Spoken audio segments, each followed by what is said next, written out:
Hello everyone, my name is Leonida Odongo from Kenya. I'm a co-founder and executive director of an organization called Haki Nawiri Africa.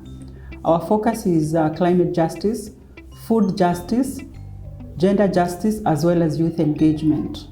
Specifically on food justice, our work involves technical and political education of the entire food production process, from soil, seeds, care for crops, harvest, post-harvest, and value addition. We train farmers on composting so that they don't have to use chemicals on their land.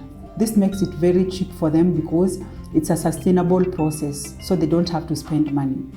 On seeds, specifically what we do is we train farmers on the importance of indigenous seeds. For example, we encourage farmers to save seeds using seed jars, different varieties, so that they don't have to depend on agrovets as their store.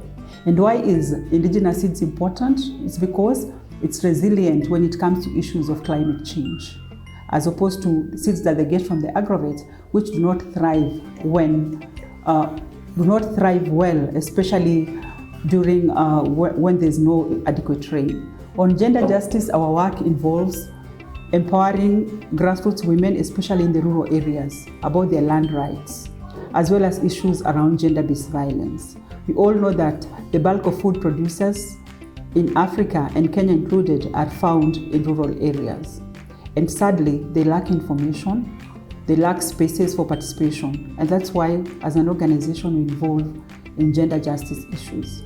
On climate change, our work involves empowering communities, first of all, about the science of climate change, making climate change simple so that communities can understand.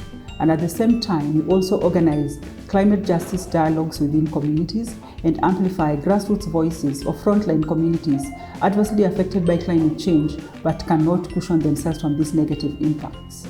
For example, fisherfolk communities, indigenous people, rural women who are farmers, as well as communities living in urban informal settlements, in addition to marine ecosystem communities who get affected by rising sea levels.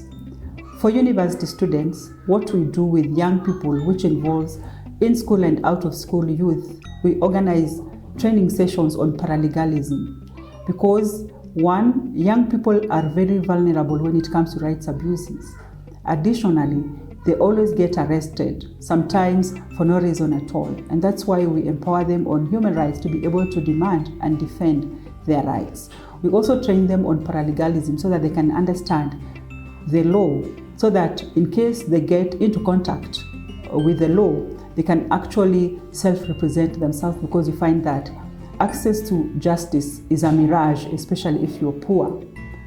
And we also organize psychosocial support sessions as part of resilience building for young people. We also organize student-police dialogues where students and police come together to dialogue, to discuss issues around rights, and also to understand the justice process from a police perspective. On food justice and agroecology, and why as an organization we defend agroecology, is that, one, agroecology is sustainable, it is cheap, it revolves around using locally available materials by the farmer. It also enhances connection between the food producer and the consumers, because the consumer is well aware of where the food comes from.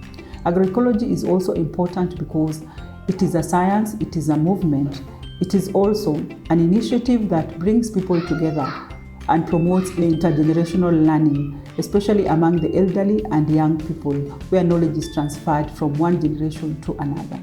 Agroecology also provides space for women to learn from each other and organize. We defend agroecology because the future is agroecological.